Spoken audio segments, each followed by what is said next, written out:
প্রিয় শিক্ষার্থী বন্ধুগণ, কেমন আছো সবাই? হ্যাঁ, সবাই আশা করি ভালো আছো। আবারও তোমাদের মাঝে উপস্থিত হয়েছি। আজকে আমি এসেছি নবম ও দশম শ্রেণীর বন্ধুদের সঙ্গে আলোচনা করার জন্য। আজকের আলোচনা করব হিসাব বিজ্ঞান বিষয় নিয়ে। আর হিসাব বিজ্ঞানের খতিয়ান বিষয়ে আমি আজকে তোমাদের সঙ্গে কথা বলতে চাই। কি তোমরা সবাই খুশি তো? ঠিক আছে। তোমরা ইতিপূর্বে ক্লাসে খতিয়ান সম্পর্কে আলোচনা শুনেছো। তোমাদের এই পাঠ, বিশেষ করে দশম শ্রেণীর যারা আছো তারা খতিয়ান সম্পর্কে তো তোমাদের অনেকগুলো ক্লাস হয়েছে। নবম শ্রেণীর বন্ধুদের সঙ্গে খতিয়ান শুরু হওয়ার সঙ্গে সঙ্গেই এই করোনা সংক্রমণ রোধের কারণে শিক্ষা প্রতিষ্ঠান বন্ধ ঘোষণা হয়েছে। তো আমি খতিয়ান বিষয়ে পুনরায় তোমাদের সঙ্গে আলোচনা করতে চাই। নবম এবং দশম শ্রেণীর সকল বন্ধু আশা করি আমার এই ক্লাস ভালোভাবে শুনবে এবং দেখবে। তোমরা দেখছো বোর্ডে আমি কিছু ছক করে রেখেছি, যেটা তোমাদের বই পুস্তকে তোমরা ইতিপূর্বে দেখেছো এবং পরিচিত আছো তোমরা। আমরা যে কোনো হিসাব বিজ্ঞানের ক্লাস করতে গেলে যে হিসাবই আমরা করি না কেন, প্রথমে আগে লিখি কোম্পানির নাম বা প্রতিষ্ঠানের নাম। এটা কিন্তু তোমরা ভুল করবে না। প্রত্যেকটা হিসাবে কোম্পানি বা প্রতিষ্ঠানের নাম আগে লিখবা, তারপরে যে হিসাব আমরা করতেছি, খতিয়ান, জাবেদা, রেওয়ামিল যা করব সেটা লিখব।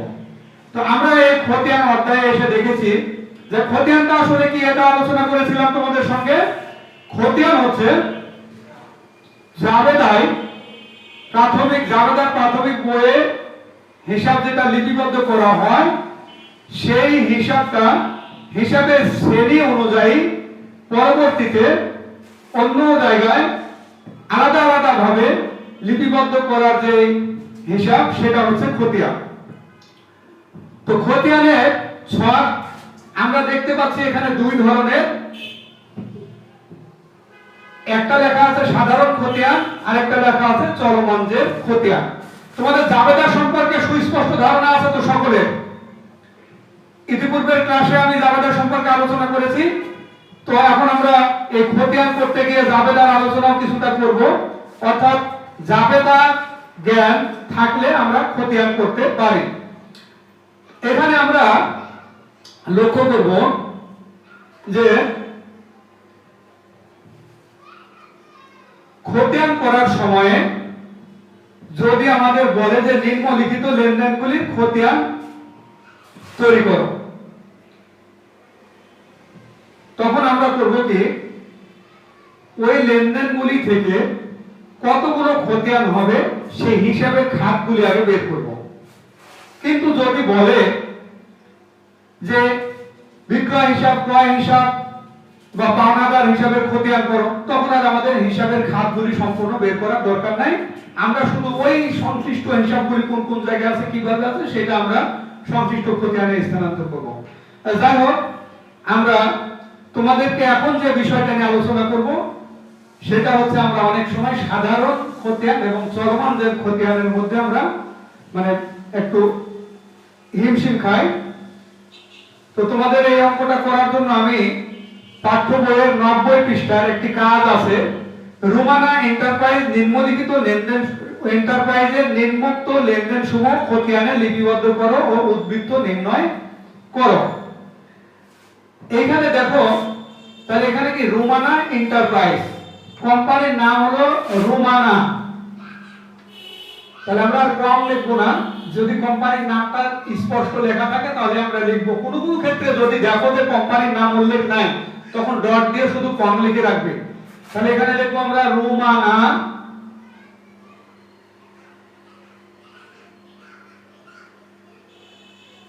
এন্টারপ্রাইজ সাধারণ খতিয়ান।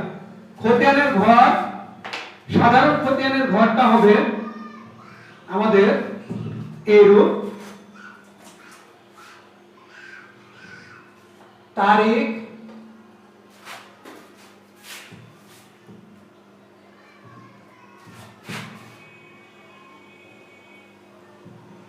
তারিখ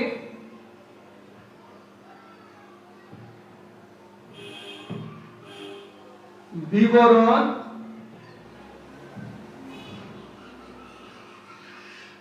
জাবেদা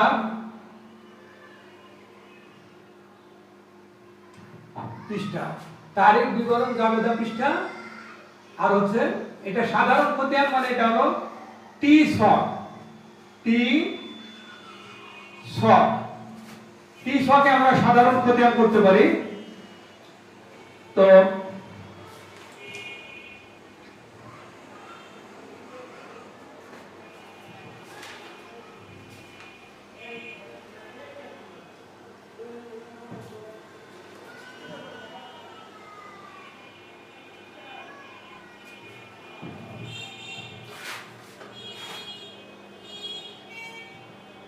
আচ্ছা, এখানে ঘরটা একটু বর্ধিত করি, খুব ছোট জায়গা হয়ে গেছে।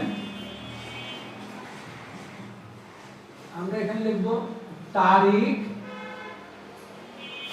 বিবরণ বা হিসাবের খাত আর কি, বিবরণ। এটা জাবেদা পৃষ্ঠা আমরা এভাবে লিখি, জাবেদা পৃষ্ঠা। এখানে লেখা সম্ভব হইতেছে না, ঘরটা একটু বড় করলাম।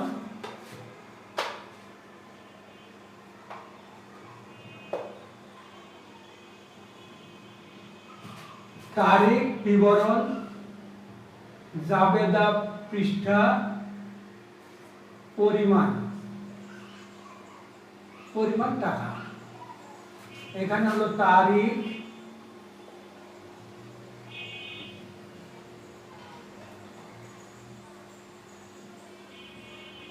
বিবরণ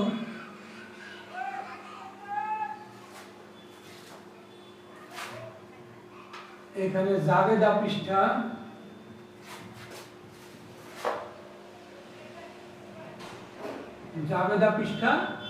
আর পরিমাণ টাকা। তারিখ বিবরণ জাবেদা পৃষ্ঠা পরিমাণ টাকা। তো আমরা এখানে একটা জিনিস দেখব, এখানে এই সাধারণ খতিয়ানটা হচ্ছে টি শক আকারে। টি কেমন, এই যে দেখো টি, এই টি বাম পাশে এবং ডান পাশে সমান জায়গা নিয়ে আমরা যদি একটা শক আকারে কোনো কিছু করি সেটা বলবো আমরা টি শক। তো এই টি শকের খতিয়ানের আমরা শকটা থাকবে এক পাশে ডেবিট আরেক পাশে ক্রেডিট। এই ডেবিট আর ক্রেডিট আর মাঝে একটা ঘর, এই পাশে তারিখ বিবরণ জাবেদা পৃষ্ঠা পরিমাণ টাকা অর্থাৎ ডেবিট, আর এদিকে হলো তারিখ বিবরণ জাবেদা পৃষ্ঠা পরিমাণ টাকা মানে ক্রেডিটের পরিমাণ টাকা। এখন আমরা অঙ্কে আসি। প্রথমে হলো 2017 সালের আগস্ট 1 তারিখে বাকিতে পণ্য বিক্রয় 15,000 টাকা,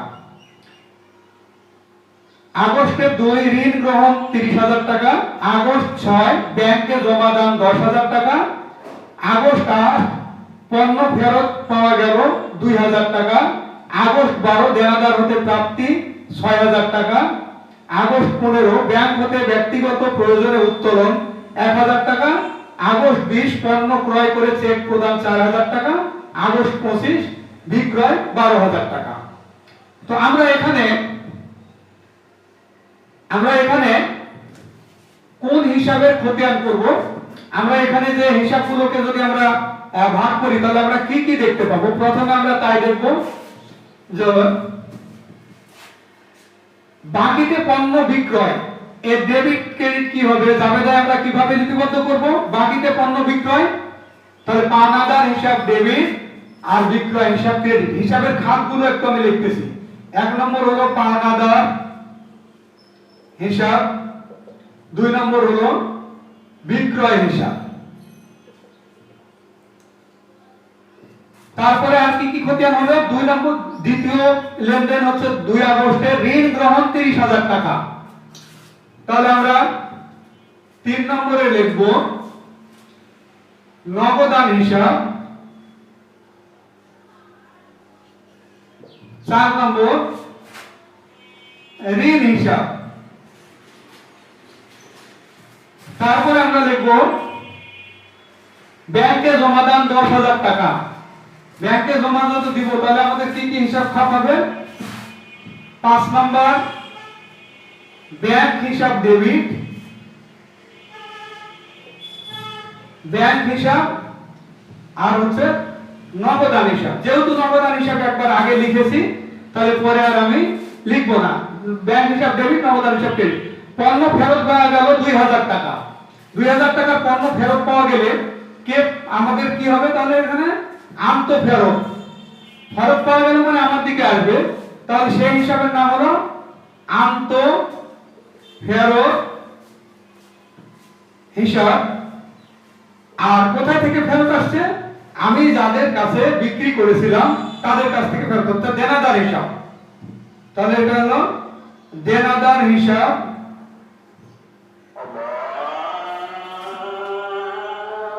ঠিক আছে, তাহলে আমরা দেখলাম যে পণ্য ফেরত আসলে আমাদের আন্তঃফেরত হিসাব ডেবিট আর দেনাদার হিসাব ক্রেডিট। আবার দেখো এখানে দেনাদার হতে প্রাপ্তি। দেনাদার হতে যদি প্রাপ্তি হয় তাহলে প্রাপ্তি হলো নগদান। নগদান একবার আমরা নিয়েছি তাহলে আর লেখার দরকার নাই। আর দেনাদার আমরা ইতিপূর্বে নিয়ে ফেলেছি তাহলে দেনাদার লেখার দরকার নাই। ব্যাংক হতে ব্যক্তিগত প্রয়োজনে উত্তোলন। ব্যক্তিগত প্রয়োজনে উত্তোলন হলে এটা হবে উত্তোলন হিসাব, উত্তোলন হিসাব। আর নগদান হিসাব ব্যাংক হিসাব। ব্যাংক হিসাব আমরা এর আগে লিখেছি 5 নম্বরে, তাহলে সেটা লেখার দরকার নাই। পণ্য ক্রয় করে চেক প্রদান, ক্রয় হিসাব সম্ভবত আমরা এর আগে লিখি নাই, তাহলে আমরা লিখব 9 নম্বর হলো ক্রয় হিসাব। তো আমরা যে কোনো খতিয়ান করতে দিলে আর বিক্রয় হিসাব 12,000 টাকা, বিক্রয় হিসাব আমরা এর আগে নিয়েছি। আর নগদান হিসাবও 12,000 টাকা আমরা এই নগদান হিসাব ডেবিট আর বিক্রয় হিসাব ক্রেডিট। সুতরাং নগদান এবং বিক্রয় দুটো আগে আছে। তো আমরা এই কাজে 90 পৃষ্ঠার এই কাজ থেকে আমরা দেখলাম হিসাব করে আমরা মোট 9টি খতিয়ান এখান থেকে সাধারণ খতিয়ান হওয়া সম্ভব। এই 9টি খতিয়ান যদি বলে যে নিম্নলিখিত লেনদেনগুলির খতিয়ান উদ্বৃত্ত দেখাও, তখন আমরা এই 9টি খতিয়ান করব। কিন্তু যদি বলে যে পাওনাদার হিসাব, নগদান হিসাব এর খতিয়ান উদ্বৃত্ত দেখাও, তখন আমরা এইভাবে দেখাবো। আমি দুঃখিত, আমি দুইটি বিষয় আলোচনা একসঙ্গে করতে চেয়েছিলাম, সাধারণ খতিয়ান এবং চলমানদের খতিয়ানের পার্থক্য একসাথে করতে গেছিলাম, কিন্তু সময়ের স্বল্পতার কারণে আমি আজকে শুধু সাধারণ খতিয়ান নিয়ে তোমাদের সঙ্গে আলোচনা করব। পরবর্তীতে সাধারণ খতিয়ান এবং চলমানদের খতিয়ান, সাধারণ খতিয়ান, চলমানদের খতিয়ান নিয়ে পরবর্তীতে তোমাদের সঙ্গে আলোচনা করব। যাই হোক, আমরা এখানে দেখছি প্রথমে আমরা পেয়েছি পাওনাদার হিসাব। তাহলে আমরা এখানে পাওনাদার হিসাব যদি থাকে তো আমরা এখানে করলাম পাওনাদার হিসাব। আগে আমরা কোম্পানির নাম লিখবো বলছি, তো কোম্পানির নাম প্রথমে লেখাই আছে। আমরা এই জায়গাতে আগে পড়া শুরু করতেছি পাওনাদার হিসাব। খতিয়ানটা কিসে? খতিয়ান তো আগেই লেখা থাকবে খতিয়ান, পরে শুধু হিসাবের নামগুলো লিখবো। একবারেই লেখা থাকবে খতিয়ান, পরে শুধু হিসাবের নামগুলো দিয়ে করব আমরা পাওনাদার হিসাব। এই যে পাওনাদার হিসাবের খতিয়ানটা এখন কেমন করে করব এটা তোমাদেরকে আমি দেখাবো।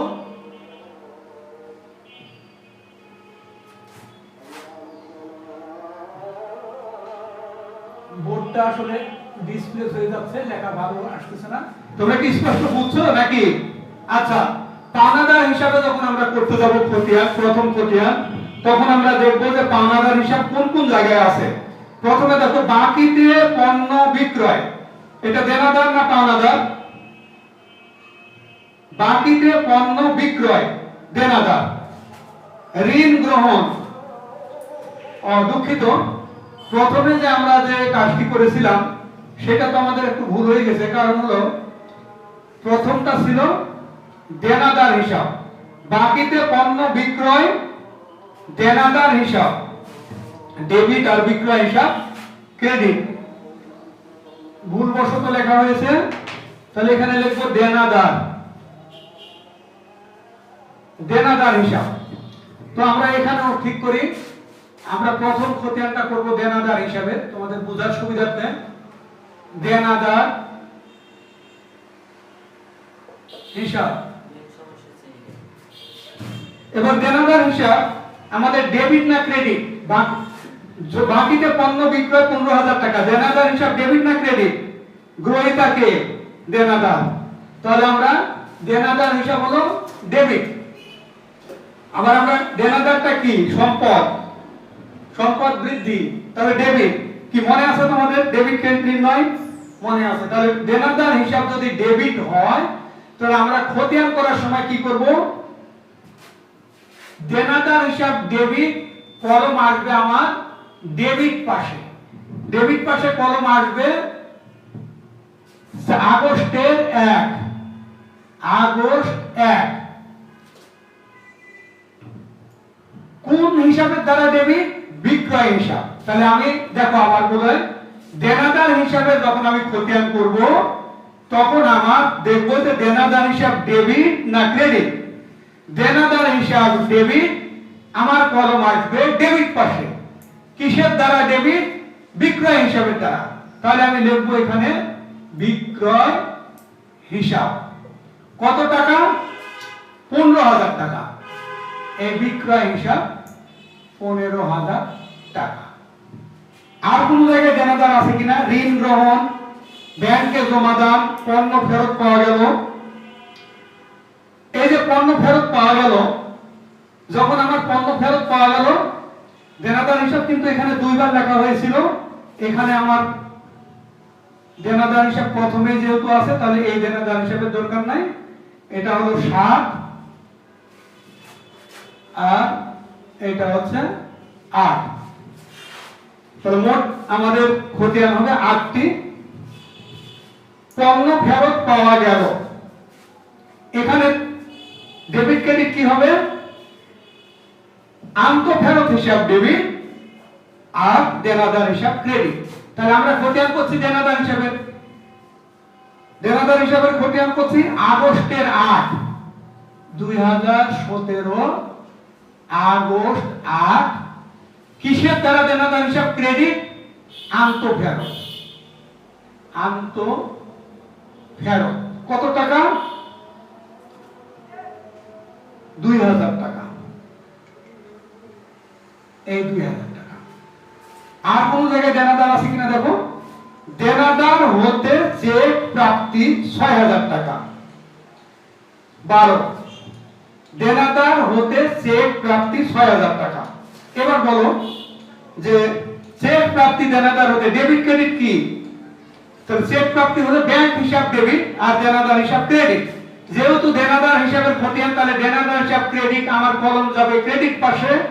তারিখ হলো আগস্টের 12, আগস্ট 12। কিসের দ্বারা ক্রেডিট? ব্যাংক হিসাব, ব্যাংক হিসাব। কত টাকা? 6,000 টাকা। আচ্ছা, আর কোন জায়গায় দেনাদার আছে কিনা দেখো? ব্যাংক হতে ব্যক্তিগত প্রয়োজনে উচ্চারণ, পণ্য ক্রয় করে চেক প্রদান, বিক্রয় হিসাব। তাহলে আমার আর কোন জায়গায় দেনাদার নাই। দেনাদারের খতিয়ান লেখা শেষ। এখন আমরা খতিয়ানটাকে কি করি? মাস শেষে আমরা হিসাব করি। মাস শেষে যখন হিসাব করব, অবশ্যই মাস শেষ হিসাব হলে তাহলে মাসের শেষ তারিখ কত? আগস্ট মাস কত তারিখে? তোমাদের কি মনে আছে নাকি? ছোট বাচ্চাদের ছোট সময় যে তোমরা পড়েছো 30 days আর সেপ্টেম্বর, এপ্রিল, জুন আর নভেম্বর, মনে আছে? all the rest have 31 except February alone। তাহলে আমরা আগস্ট মাস হচ্ছে 31-এ। তাহলে আমরা লিখব আগস্ট 31-এ। আমরা এসে আগস্টের 31 তারিখে এসে আমরা এখন টোটাল হিসাব করব। এই পাশে আছে 15,000, এই পাশে হলো 2 আর 6 8,000। বেশি কোনটা? বেশি হচ্ছে 15,000। তাহলে এই বেশি যে দিকে থাকবে সেই পরিমাণটা আগে নিচে লিখে ফেলবো। এখানে 8,000 লিখবো না, এখানেও লিখবো 15,000। এই 15,000 আর 8,000 তাহলে 8,000 কত টাকা শর্ট আছে 15,000 হতে? 7,000 টাকা। আমরা এই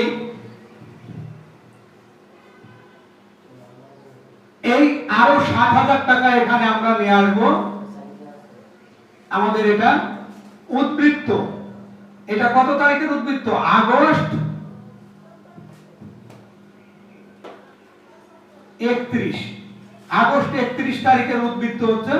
যেটা উদ্বৃত্ত লিখবো তখন আমরা লিখবো এটাকে ব্যালেন্স। উদ্বৃত্ত বা ঘাটতি লিখলে আমরা লিখবো balance CD, carried down, balance CD 7,000 টাকা। আর এই 7,000 টাকা যখন আমরা পরবর্তী হিসাবে আসবে তখন এটা উদ্বৃত্ত হিসেবে ক্রেডিট পাশে এদিকে থাকলে ডেবিট পাশে আবার চলে আসবে। আগস্টের পরে কোন মাসে আমরা যে নতুন হিসাব শুরু হবে? আগস্টের পরে সেপ্টেম্বর। তাহলে আমরা লিখব সেপ্টেম্বরের 1 তারিখে ওই সিডি যেটা সেটাই হবে ব্যালেন্স বিডি। বিডি হলো এই 7,000। এইভাবে আমাদের খতিয়ান উদ্বৃত্ত করতে হয়। আবার এরপরের হিসাব আছে তোমার বিক্রয় হিসাব। বিক্রয় হিসাবটা তোমাদের কি, তোমরা কি এটা দেনাদার হিসাবের খতিয়ান কিভাবে হয়েছে সেটা বুঝতে সক্ষম হয়েছে সবাই? আবার বলি, যদি দেনাদার হিসাবের খতিয়ান করি তাহলে দেনাদার হিসাব যদি ডেবিট হয় কলম আসবে ডেবিট পাশে, দেনাদার হিসাব ক্রেডিট হলে কলম যাবে ক্রেডিট পাশে। আমরা আরেকটি উদাহরণ থেকে এটা সহজে করতে পারবো। পরবর্তী হিসাব আছে আমাদের বিক্রয় হিসাব। তাহলে এখানে আমরা বিক্রয় হিসাবটা এখানে করে দেখি। বিক্রয় হিসাব, বিক্রয় হিসাবটা করলে আমি দেখো আগস্টের 1, 2017, আগস্ট 1, বাকিতে পণ্য বিক্রয় 15,000 টাকা। তাহলে বিক্রয় কি ডেবিট আর দেনাদার ছিল ক্রেডিট। আমি খতিয়ান এখন করছি বিক্রয় হিসাবে। বিক্রয় হিসাবে যদি খতিয়ান করি তাহলে আমার বিক্রয় হলো ক্রেডিট, কলম যাবে ক্রেডিট পাশে ডেবিট পাশে না। তাহলে আমাদের কলম যাবে এই 2017 আগস্ট 1 কিসের দ্বারা? দেনাদারের দ্বারা ক্রেডিট, দেনাদার হিসাব কত টাকা? 15,000 টাকা। দেখো যখন আমরা এবারে পণ্য ফেরত পাওয়া গেল আগস্টের 8, পণ্য ফেরত পাওয়া গেল, আন্ত ফেরত ডেবিট আর বিক্রয় হিসাব আর দেনাদার হিসাব ক্রেডিট। এটা তো করেছি, তাহলে আমাদের এটার সাথে সম্পর্ক নাই। তারপরে বিক্রয় হিসাবের সঙ্গে আর দেনাদার হতে চেক প্রাপ্তি নাই, ব্যাংক হতে ব্যক্তিগত প্রয়োজনে উত্তোলন, পণ্য ক্রয় করে চেক প্রদান। এখানে আছে আগস্টের 15তে বিক্রয় 12,000 টাকা। বিক্রয় যদি 12,000 হয় তাহলে এটার জাবেদানটি কি হয়? নগদান হিসাব ডেবিট, বিক্রয় হিসাব ক্রেডিট। আমরা করি খতিয়ান বিক্রয় হিসাবে, বিক্রয় হিসাব ক্রেডিট, কলম আসবে ক্রেডিট পাশে। কত তারিখে? আগস্টের 25। তাহলে লিখব আগস্ট 25 কিসের দ্বারা? নগদান হিসাব। নগদান হিসাব কত টাকা? 12,000 টাকা। 12,000 টাকা। এই 12,000 টাকা আর তো এই অঙ্ক শেষ। এখন আমরা দেখব যে এই পাশে কত আছে, যোগ করলে 15 আর 12 তে হলো 27,000। আর এই পাশে কি আছে? কিচ্ছু নাই, তাও আমরা এই পাশে লিখব 27,000। আমরা যখন যোগ করলাম এই পাশে কি পুরোটাই ঘাটতি, ডেবিট নাই। তাহলে আমরা লিখব এখানে আগস্টের 31 তারিখ ব্যালেন্স সিডি, ব্যালেন্স সিডি এই 27,000। আসলে আমার দীর্ঘ সময় ক্লাস নিতে গিয়ে কাগজ পাকিয়ে গেছে। এই 27,000 টাকা আমরা এই 27,000টা এই পাশে পরিমাণের জায়গায় এই ব্যালেন্স সিডি 27,000 টাকা। এই ব্যালেন্স সিডি সেটাই পরবর্তী যায় সেপ্টেম্বরের 1 তারিখে ব্যালেন্স বিডি এই 27,000 টাকা।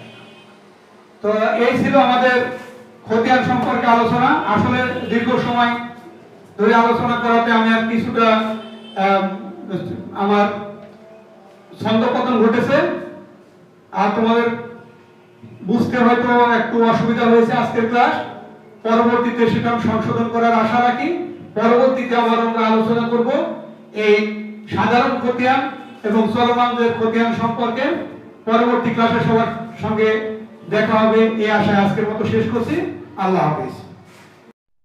রহমানির রহিম। প্রিয় শিক্ষার্থী বন্ধুগণ, কেমন আছো সবাই? হ্যাঁ, সবাই আশা করি ভালো আছো। আবারও তোমাদের মাঝে উপস্থিত হয়েছি। আজকে আমি এসেছি নবম ও দশম শ্রেণীর বন্ধুদের সঙ্গে আলোচনা করার জন্য। আজকের আলোচনা করব হিসাব বিজ্ঞান বিষয় নিয়ে। আর হিসাব বিজ্ঞানের খতিয়ান বিষয়ে আমি আজকে তোমাদের সঙ্গে কথা বলতে চাই। কি তোমরা সবাই খুশি তো?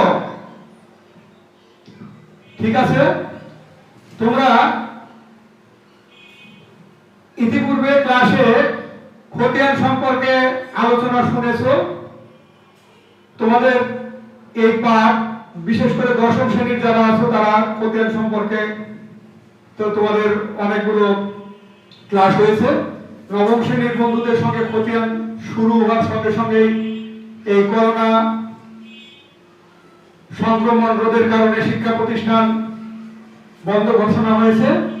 তো আমি খতিয়ান বিষয়ে পুনরায় তোমাদের সঙ্গে আলোচনা করতে চাই। নবম এবং দশম শ্রেণীর সকল বন্ধু আশা করি আমার এই ক্লাস ভালোভাবে শুনবে এবং দেখবে। তোমরা দেখছো বোর্ডে আমি কিছু ছক করে রেখেছি, যেটা তোমাদের বই পুস্তকে তোমরা ইতিপূর্বে দেখেছো এবং পরিচিত আছো তোমরা। আমরা যে কোনো হিসাব বিজ্ঞানের ক্লাস করতে গেলে যে হিসাবই আমরা করি না কেন, প্রথমে আগে লিখি কোম্পানির নাম বা প্রতিষ্ঠানের নাম। এটা কিন্তু তোমরা ভুল করবে না। প্রত্যেকটা হিসাবে কোম্পানি বা প্রতিষ্ঠানের নাম আগে লিখবা, তারপরে যে হিসাব আমরা করতেছি খতিয়ান, জাবেদা, রেওয়ামিল যা করব সেটা লিখব। তো আমরা এই খতিয়ান অধ্যায়ে এসে দেখেছি যে খতিয়ানটা আসলে কি, এটা আলোচনা করেছিলাম তোমাদের সঙ্গে। খতিয়ান হচ্ছে জাবেদায় প্রাথমিক বইয়ে হিসাব যেটা লিপিবদ্ধ করা হয়, সেই হিসাবের শ্রেণী অনুযায়ী পরবর্তীতে অন্য জায়গায় আলাদা আলাদা ভাবে লিপিবদ্ধ করার যে হিসাব, সেটা হচ্ছে খতিয়ান। তো খতিয়ানের ছক আমরা দেখতে পাচ্ছি এখানে দুই ধরনের। একটা লেখা আছে সাধারণ খতিয়ান, আর একটা লেখা আছে চলমান যে খতিয়ান। তোমাদের জাবেদা সম্পর্কে সুস্পষ্ট ধারণা আছে তো সকলের? ইতিপূর্বের ক্লাসে আমি জাবেদা সম্পর্কে আলোচনা করেছি। তো এখন আমরা এই খতিয়ান করতে গিয়ে জাবেদার আলোচনাও কিছুটা করব। অর্থাৎ জাবেদা জ্ঞান থাকলে আমরা খতিয়ান করতে পারি। এখানে আমরা লক্ষ্য করব যে খতিয়ান করার সময়ে যদি আমাদের বলে যে নিম্নলিখিত লেনদেনগুলির খতিয়ান তৈরি করো, তখন আমরা করব কি, ওই লেনদেনগুলি থেকে কতগুলো খতিয়ান হবে সেই হিসাবে খাতগুলি আগে বের করব। কিন্তু যদি বলে যে বিক্রয় হিসাব, ক্রয় হিসাব বা পাওনাদার হিসাবের খতিয়ান করো, তখন আর আমাদের হিসাবের খাতগুলি সম্পূর্ণ বের করার দরকার নাই। আমরা শুধু ওই সংশ্লিষ্ট হিসাবগুলি কোন কোন জায়গায় আছে, কিভাবে আছে, সেটা আমরা সংশ্লিষ্ট খতিয়ানে স্থানান্তর করব। যাই হোক, আমরা তোমাদেরকে এখন যে বিষয়টা নিয়ে আলোচনা করব সেটা হচ্ছে, আমরা অনেক সময় সাধারণ খতিয়ান এবং চলমান যে খতিয়ানের মধ্যে আমরা একটু হিমশিম খাই। তো তোমাদের এই অঙ্কটা করার জন্য আমি পাঠ্য বইয়ের 90 পৃষ্ঠার একটি কাজ আছে, রুমানা এন্টারপ্রাইজ নিম্নলিখিত লেনদেন এন্টারপ্রাইজের নিম্নোক্ত লেনদেন সমূহ খতিয়ানে লিপিবদ্ধ করো ও উদ্বৃত্ত নির্ণয় করো। এইখানে দেখো, তাহলে এখানে কি রুমানা এন্টারপ্রাইজ, কোম্পানির নাম হলো রুমানা। তাহলে আমরা আর কম লিখবো না, যদি কোম্পানির নামটা স্পষ্ট লেখা থাকে তাহলে আমরা লিখবো। কোনো কোনো ক্ষেত্রে যদি দেখো যে কোম্পানির নাম উল্লেখ নাই, তখন ডট দিয়ে শুধু কম লিখে রাখবে। তাহলে এখানে লিখবো আমরা রুমানা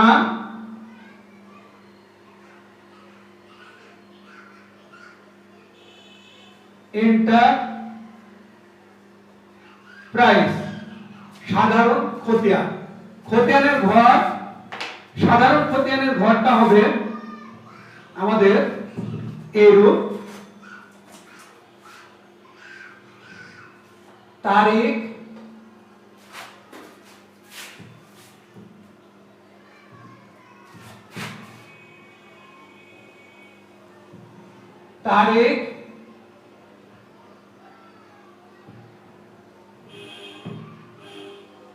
বিবরণ,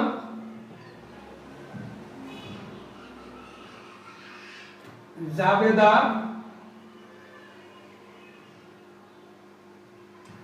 পৃষ্ঠা। তারিখ, বিবরণ, জাবেদা পৃষ্ঠা। আর হচ্ছে এটা সাধারণ খতিয়ান, মানে এটা হলো টি শক।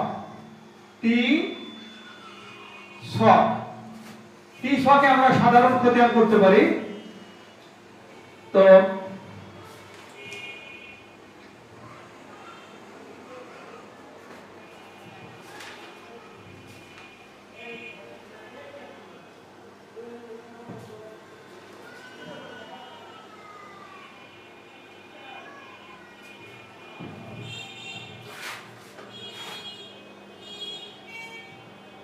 আচ্ছা, এখানে ঘরটা একটু বর্ধিত করি, খুব ছোট জায়গা হয়ে গেছে।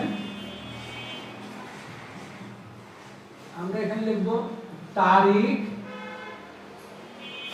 বিবরণ বা হিসাবের খাতা, কি বিবরণ।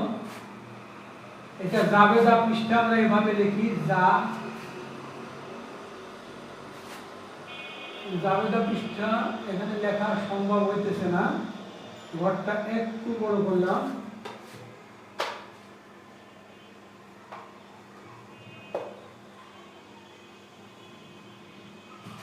তারিখ, বিবরণ, জাবেদা পৃষ্ঠা, পরিমাণ, পরিমাণ টাকা। এখানে হলো তারিখ,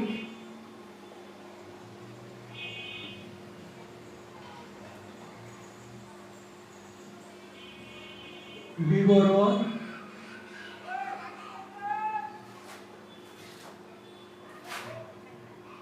এখানে জাবেদা পৃষ্ঠা,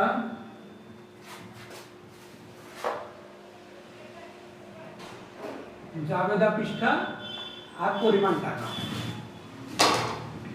তারিখ, বিবরণ, জাবেদা পৃষ্ঠা, পরিমাণ টাকা। তো আমরা এখানে একটা জিনিস দেখব, এখানে এই সাধারণ খতিয়ানটা হচ্ছে টি ছক আকারে। টি কেমন, এই যে দেখো টি, এই টি বাম পাশে এবং ডান পাশে সমান জায়গা নিয়ে আমরা যদি একটা ছক আকারে কোনো কিছু করি, সেটা বলবো আমরা টি ছক। তো এই টি ছকের খতিয়ানের আমরা ছকটা থাকবে, এক পাশে ডেবিট, আরেক পাশে ক্রেডিট। এই ডেবিট আর ক্রেডিট, আর মাঝে একটা ঘর, এই পাশে তারিখ, বিবরণ, জাবেদা পৃষ্ঠা, পরিমাণ টাকা অর্থাৎ ডেবিট, আর এদিকে হলো তারিখ, বিবরণ, জাবেদা পৃষ্ঠা, পরিমাণ টাকা, মানে ক্রেডিটের পরিমাণ টাকা। এখন আমরা অঙ্কে আসি। প্রথমে হলো 2017 সালের আগস্ট 1 তারিখে বাকিতে পণ্য বিক্রয় 15,000 টাকা, আগস্টে 2 ঋণ গ্রহণ 30,000 টাকা, আগস্ট 6 ব্যাংকে জমা দান 10,000 টাকা, আগস্ট 8 পণ্য ফেরত পাওয়া গেল 2,000 টাকা, আগস্ট 12 দেনাদার হতে প্রাপ্তি 6,000 টাকা, আগস্ট 15 ব্যাংক হতে ব্যক্তিগত প্রয়োজনে উত্তোলন 1,000 টাকা, আগস্ট 20 পণ্য ক্রয় করে চেক প্রদান 4000 টাকা, আগস্ট 25 বিক্রয় 12000 টাকা। তো আমরা এখানে কোন হিসাবের খতিয়ান করব? আমরা এখানে যে হিসাবগুলোকে যদি আমরা ভাগ করি তাহলে আমরা কি কি দেখতে পাবো। প্রথমে আমরা তাই দেখব যে বাকিতে পণ্য বিক্রয় এর ডেবিট ক্রেডিট কি হবে, জাবেদায় আমরা কিভাবে লিপিবদ্ধ করব? বাকিতে পণ্য বিক্রয়, তাহলে পাওনাদার হিসাব ডেবিট আর বিক্রয় হিসাব ক্রেডিট। হিসাবের খাতগুলো একটু আমি লিখতেছি। 1 নম্বর হলো পাওনাদার হিসাব, 2 নম্বর হলো বিক্রয় হিসাব। তারপরে আর কি কি খতিয়ান হবে? 2 নম্বর দ্বিতীয় লেনদেন হচ্ছে 2 আগস্টে ঋণ গ্রহণ 30,000 টাকা। তাহলে আমরা 3 নম্বরে লিখব নগদান হিসাব, 4 নম্বর ঋণ হিসাব। তারপরে আমরা লিখব ব্যাংকে জমাদান 10,000 টাকা। ব্যাংকে জমা যদি দিব তাহলে আমাদের কি কি হিসাব খাত হবে? 5 নাম্বার ব্যাংক হিসাব ডেবিট, ব্যাংক হিসাব আর হচ্ছে নগদান হিসাব। যেহেতু নগদান হিসাব একবার আগে লিখেছি তাহলে পরে আর আমি লিখব না। ব্যাংক হিসাব ডেবিট, নগদান হিসাব ক্রেডিট। পণ্য ফেরত পাওয়া গেল 2000 টাকা।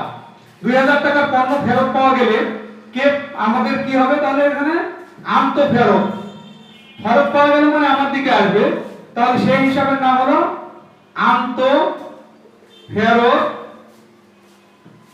হিসাব। আর কোথায় থেকে ফেরত আসছে? আমি যাদের কাছে বিক্রি করেছিলাম তাদের কাছ থেকে ফেরত হচ্ছে দেনাদার হিসাব। তাহলে এটা হলো দেনাদার হিসাব।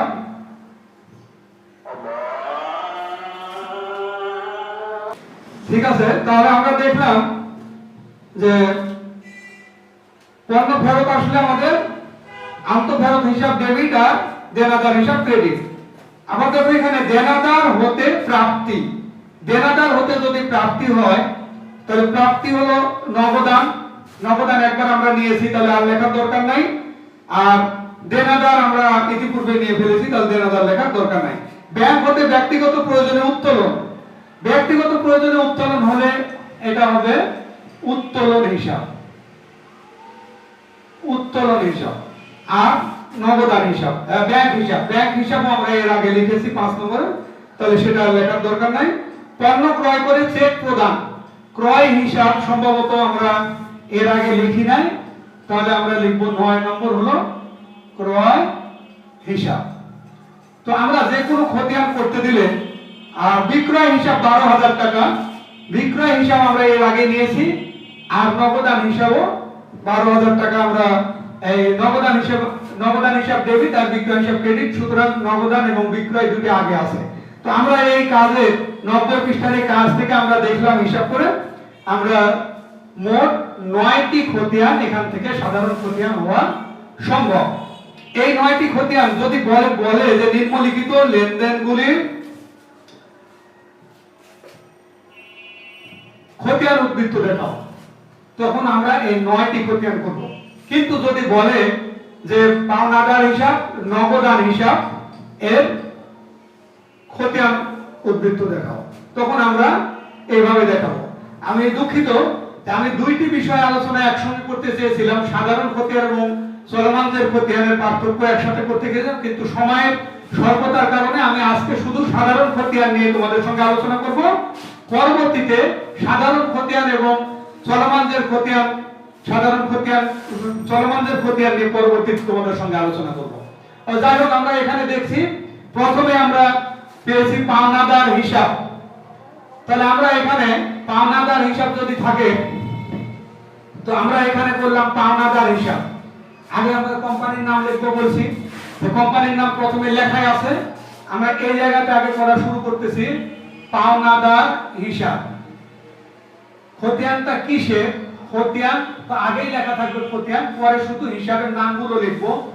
একবারেই লেখা থাকবে খতিয়ান, পরে শুধু হিসাবের নামগুলো দিয়ে করব আমরা। পাওনাদার হিসাব। এই যে পাওনাদার হিসাবের খতিয়ানটা এখন কেমন করে করব এটা তোমাদেরকে আমি দেখাবো।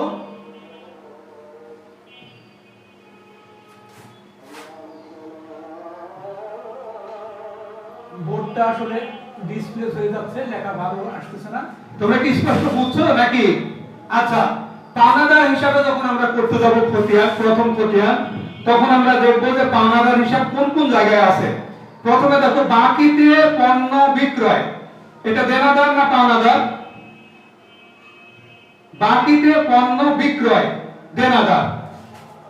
ঋণ গ্রহণ, দুঃখিত, প্রথমে যে আমরা যে কাজটি করেছিলাম সেটা তো আমাদের একটু ভুল হয়ে গেছে। কারণ হলো প্রথমটা ছিল দেনাদার হিসাব, বাকিতে পণ্য বিক্রয় দেনাদার হিসাব, ডেবিট আর বিক্রয় হিসাব ক্রেডিট। ভুলবশত লেখা হয়েছে, তাহলে এখানে লিখবো দেনাদার,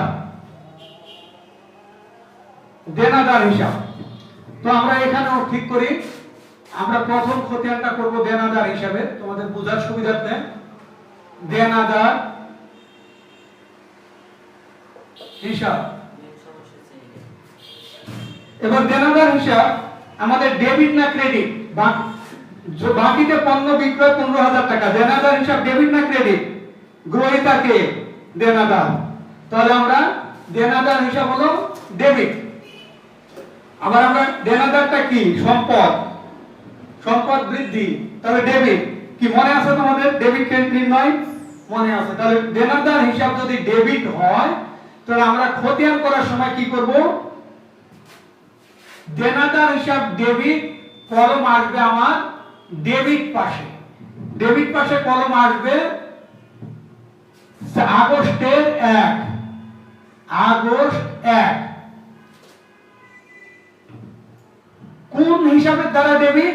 বিক্রয় হিসাব। তাহলে আমি দেখো আবার বলে, দেনাদার হিসাবে যখন আমি খতিয়ান করব তখন আমার দেখবো যে দেনাদার হিসাব ডেবিট না ক্রেডিট।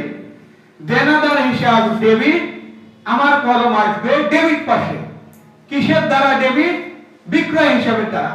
তাহলে আমি লিখবো এখানে বিক্রয় হিসাব। কত টাকা? 15,000 টাকা। এই বিক্রয় হিসাব 15,000 টাকা।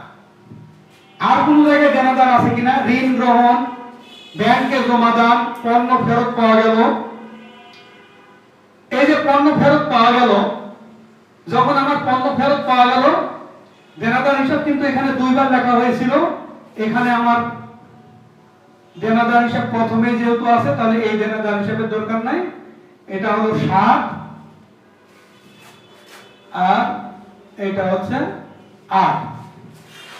তাহলে মোট আমাদের খতিয়ান হবে 8টি। পণ্য ফেরত পাওয়া গেল, এখানে ডেবিট ক্রেডিট কি হবে? আন্তঃফেরত হিসাব ডেবিট আর দেনাদার হিসাব ক্রেডিট। তাহলে আমরা খতিয়ান করছি দেনাদার হিসাবের, দেনাদার হিসাবের খতিয়ান করছি আগস্টের 8, 2017 আগস্ট 8। কিসের দ্বারা দেনাদার হিসাব ক্রেডিট? আন্তঃফেরত, আন্তঃফেরত। কত টাকা? 2,000 টাকা। এই 2,000 টাকা। আর কোন জায়গায় দেনাদার আছে কিনা দেখো। দেনাদার হতে চেক প্রাপ্তি 6,000 টাকা। 12, দেনাদার হতে চেক প্রাপ্তি 6,000 টাকা। এবার বলো যে চেক প্রাপ্তি দেনাদার হতে ডেবিট ক্রেডিট কি? তো চেক প্রাপ্তি হলো ব্যাংক হিসাব ডেবিট আর দেনাদার হিসাব ক্রেডিট। যেহেতু দেনাদার হিসাবের খতিয়ান, তাহলে দেনাদার হিসাব ক্রেডিট, আমার কলম যাবে ক্রেডিট পাশে। তারিখ হলো আগস্টের 12, আগস্ট 12। কিসের দ্বারা ক্রেডিট? ব্যাংক হিসাব, ব্যাংক হিসাব। কত টাকা? 6,000, 6,000 টাকা। আচ্ছা, আর কোন জায়গায় দেনাদার আছে কিনা দেখো। ব্যাংক হতে ব্যক্তিগত প্রয়োজনে উচ্চারণ, পণ্য ক্রয় করে চেক প্রদান, বিক্রয় হিসাব। তাহলে আমার আর কোনো জায়গায় দেনাদার নাই, দেনাদারের খতিয়ান লেখা শেষ। এখন আমরা খতিয়ানটাকে কি করি, মাস শেষে আমরা হিসাব করি। মাস শেষে যখন হিসাব করব, অবশ্যই মাস শেষ হিসাব হলে তাহলে মাসের শেষ তারিখ কত, আগস্ট মাস কত তারিখে তোমাদের কি মনে আছে নাকি? ছোট বাচ্চাদের ছোট সময় যে তোমরা পড়েছো 30 days আর সেপ্টেম্বর, এপ্রিল, জুন আর নভেম্বর, মনে আছে? all the rest have 30 off except February alone। তাহলে আমরা আগস্ট মাস হচ্ছে 31-এ, তাহলে আমরা লিখব আগস্ট 31-এ। আমরা এসে আগস্টের 31 তারিখে এসে আমরা এখন টোটাল হিসাব করব। এই পাশে আছে 15,000, এই পাশে হলো 2 আর 6 8,000। বেশি কোনটা? বেশি হচ্ছে 15,000। তাহলে এই বেশি যে দিকে থাকবে সেই পরিমাণটা আগে নিচে লিখে ফেলবো। এখানে 8,000 লিখবো না, এখানেও লিখবো 15,000। এই 15,000 আর 8,000, তাহলে 8,000 কত টাকা শর্ট আছে 15,000 হতে? 7,000 টাকা। আমরা এই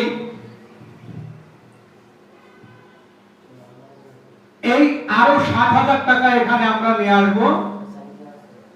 আমাদের এটা উদ্বৃত্ত, এটা কত তারিখের উদ্বৃত্ত? আগস্ট 31। আগস্ট 31 তারিখের উদ্বৃত্ত হচ্ছে, যেটা উদ্বৃত্ত লিখবো তখন আমরা লিখবো এটাকে ব্যালেন্স।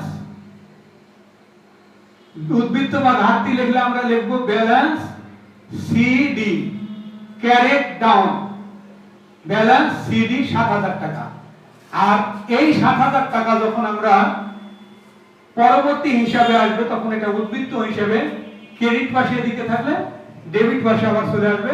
আগস্টের পরে কোন মাসে আমরা যে নতুন হিসাব শুরু হবে? আগস্টের পরে সেপ্টেম্বর।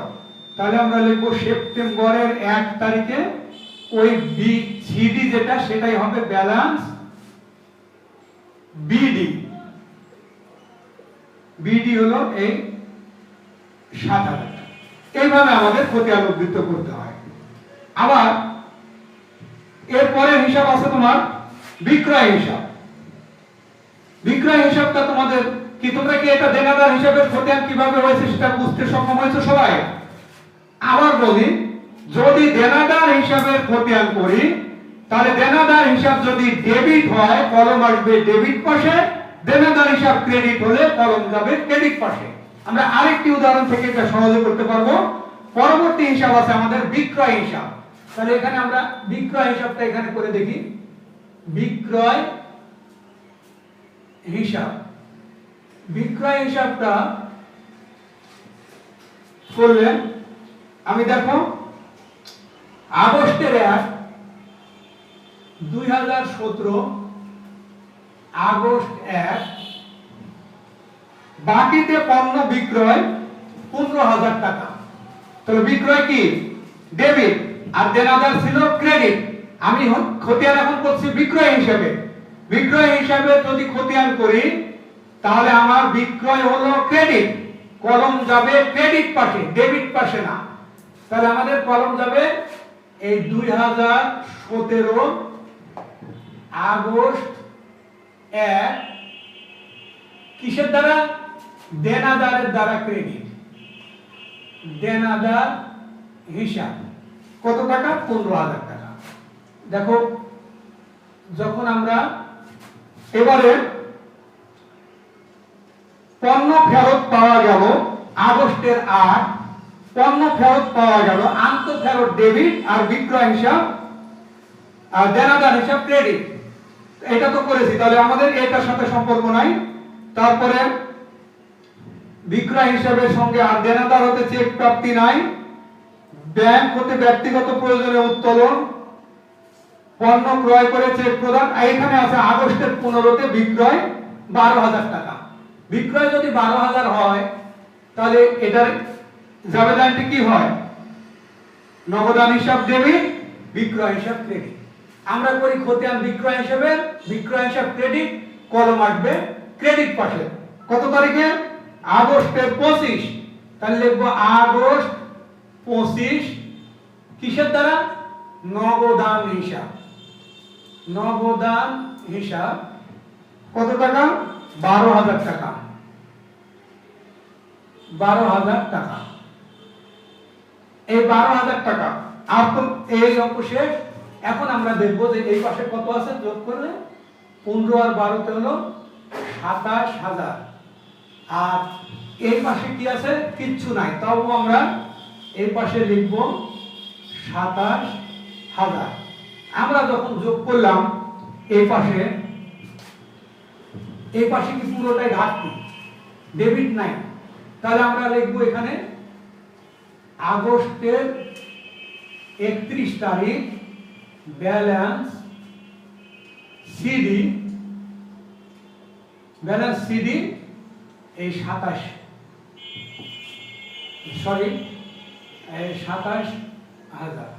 আসলে আমার দীর্ঘ সময় ক্লাস নিতে গিয়ে কালঘর পাকিয়ে গেছে। এই 27,000 টাকা আমরা এই 27,000টা এই পাশে পরিমাণের জায়গায় এই ব্যালেন্স সিডি 27,000 টাকা। এই ব্যালেন্স সিডি সেটাই পরবর্তী যায় সেপ্টেম্বরের